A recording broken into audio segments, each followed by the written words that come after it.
A former AEW star has been confirmed to be making their debut in Impact Wrestling this Thursday, challenging for a major title. We'll talk about that. Plus, we're also going to talk about a title change at this past weekend's Against All Odds event. All this and more in today's Impact Wrestling news.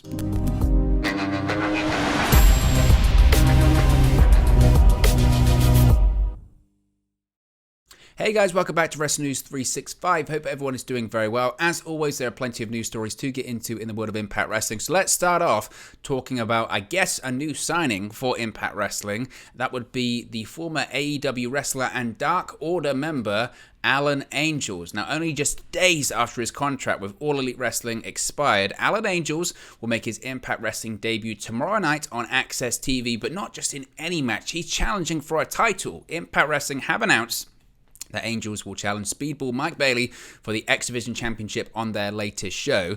Now, the match actually took place at the TV tapings this past weekend in Atlanta, Georgia.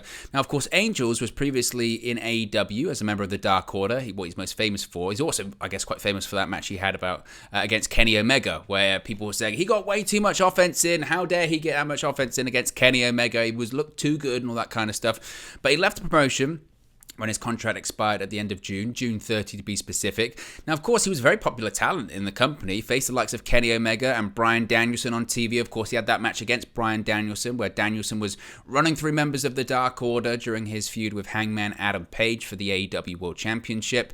Speedball Mike Bailey, of course, though, has been the X Division champion since he won the championship in an Ultimate X match at Slammiversary in June also, June 19 to be specific. He successfully defended his title once so far against former champion Trey Miguel. Other matches that have been announced for tomorrow's episode of Impact on Access TV include Deonna Purrazzo versus Mia Yim and Trey Miguel versus Laredo Kid. Of course, this will be Impact's first broadcast since the Against All Odds event last Friday. Now, I could go into certain spoilers about the outcome of the match and the outcome of other matches on the show, but given that the episode is tomorrow, I don't think there's any point really going through any of the spoilers or anything of that nature, so don't worry, this is going to be a spoiler-free video. When they host the next set of tapings, we might discuss some spoilers there, but we're not going to discuss it then. What we will do is, once the episode airs tomorrow, the following day we'll talk about it more in depth, because it's one thing to see the spoilers, and I always say this to people when we talk about spoilers here on the channel and all that kind of stuff. It's one thing to see them written on paper, and sometimes you see the images that go on Twitter, like that kind of image there of Alan Angels. That's a spoiler photo, I guess, even though it's been announced now that is going to be the case. It's another thing to actually see it, and obviously a lot of the time they might post-produce some stuff, they might drop some stuff in, specifically backstage segments as well. So it's always good to talk about spoilers, but then it's also another good thing to analyze them and break them down once they have aired on television. When it comes to Alan Angels, though, good for him. It's funny when you talk about former AEW wrestlers, isn't it? Because there has been this weird expectation when it comes to AEW, hasn't there, that when the company was first founded back in 2019 and they were signing all of these talents, and over the years, once they got bigger contracts and better television deals like they did with Warner Media, of course their initial TV deal was just an ad revenue kind of situation, and then because it was such a ratings hit for Warner Media, they renegotiated and got a television deal where they were paying AEW a rights fee.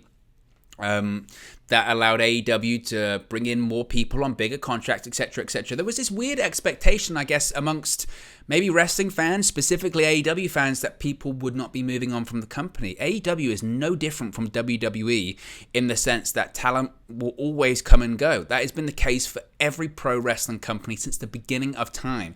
A pro wrestling company doesn't exist that started with a roster of certain people and then 3 years later, we've got the exact same people, and we're not going to get rid of anyone. We're not interested. If you're bringing people in, people have to go. That's how pro wrestling works. And there are a lot of people on the AEW roster. It's a bloated roster, and they have to absolutely trim the fat.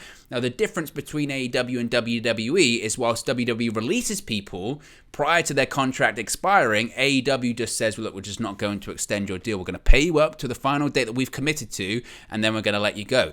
WWE, they'll break contracts early. They'll say, look, I know you're contracted for 3 years and you've got 2 years left. We're releasing you now, and we'll pay you for 90 days, which is the 90-day non-compete clause. We'll pay you for those 90 days. but that's when your contract is going to come to an end. That's essentially what being released is. It's like a 90-day notice that we're going to pay you for the next 90 days, but then we're going to let you go. Whereas AEW, they'll say, look, you've got a 3-year deal. We'll pay you for 3 years unless something drastic happens, like you violate one of our policies or whatever, or if you request your release, I guess, as well. But that's the situation when it comes to AEW. So it shouldn't be a shock that people are unhappy. There are several members of AEW, specifically the Dark Order, that are unhappy. Stu Grayson was another one. Alan Angels is another one, of seeing people come in and saying, look, I'm not getting TV time. I mean, some people, like Alan Angels, not only are they struggling to make it onto major shows, shall we say, like Dynamite or Rampage, actual televised shows, they're struggling to get on Dark or Dark Elevation as well. Like Dark is being taped at Universal Studios at this point. It definitely is the WCW Worldwide show, if that rings a bell to you, some of the long-time fans. So they're not happy, and they realize, actually, I'm going to go somewhere else. And there are opportunities elsewhere, absolutely. And I'm going to go make money, and I'm going to go make a name of myself. And Alan Angels and Impact, that can absolutely work. I think back to his matches that he had against Kenny Omega, against Bryan Danielson, and I think he more than held his own. There's no doubt that he's a quality worker in the ring, and he can do very well in Impact Wrestling. Now, we don't know if this is him signing with Impact. We don't know if it's a handshake deal. We don't know if it's just a one-off, if he's going to appear at the next set of TV tapings. The only way we're going to find out that is when the next TV tapings happen, of course. I would suspect, knowing Impact Wrestling as we all do, that it's probably unlikely that he signed a deal with Impact. I would assume it's a case of he probably reached out, or they reached out to him. Do you want to come in, do a couple of shots? If you like it, we can discuss something further. If you get over, we can discuss something further. I would think at this point, Alan Angels just wants to wrestle, and he just wants to wrestle on TV and wrestle regularly. You have to remember as well, some of these people, whilst in AEW, they can take outside bookings, and they do. Sometimes they just, the AEW has priority over their dates as well. And it's probably just a case of Alan Angels, like several other people, Stu Grayson, and other examples in AEW of people that are left. They want to leave. They just want to work. They just want to constantly work.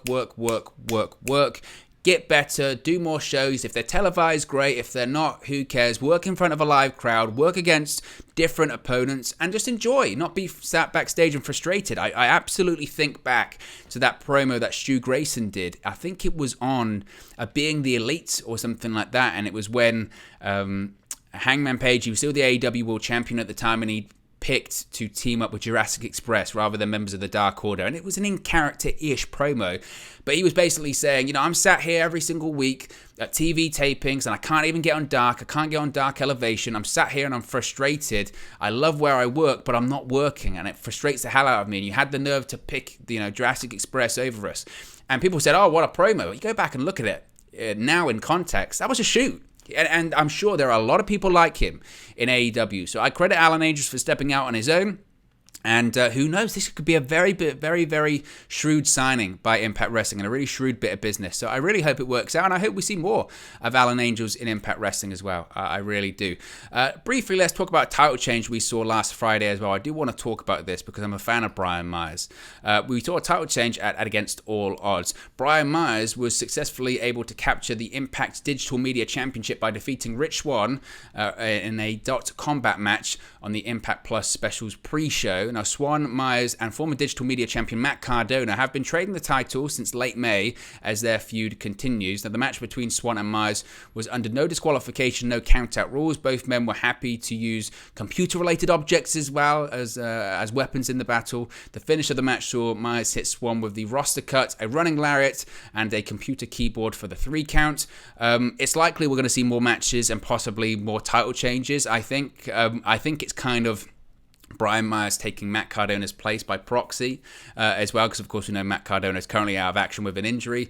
And as I mentioned, when Matt Cardona won the Digital Media Championship, what a perfect champion he was, because he just fits. I mean, not because he was the internet champion as well, he's got his own belt, but notorious on social media and has achieved a lot through social media when it comes to podcasting, YouTube, etc. And Brian Myers is exactly the same, because he's been with Matt Cardona for a lot of those things as well. So I think he's a fitting champion, and I'm interested to see what he does with the championship going forward.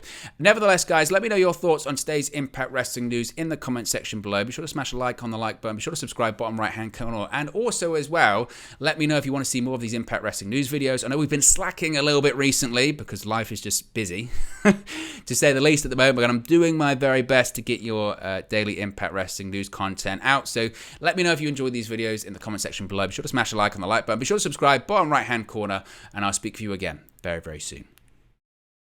Hey guys, thank you for watching, listening, streaming, or however you come across this video today. Be sure to click on the video on the right there to watch our next video, or click the bottom there to subscribe, or the bottom right hand corner. Thank you very much, and I'll speak to you again very soon.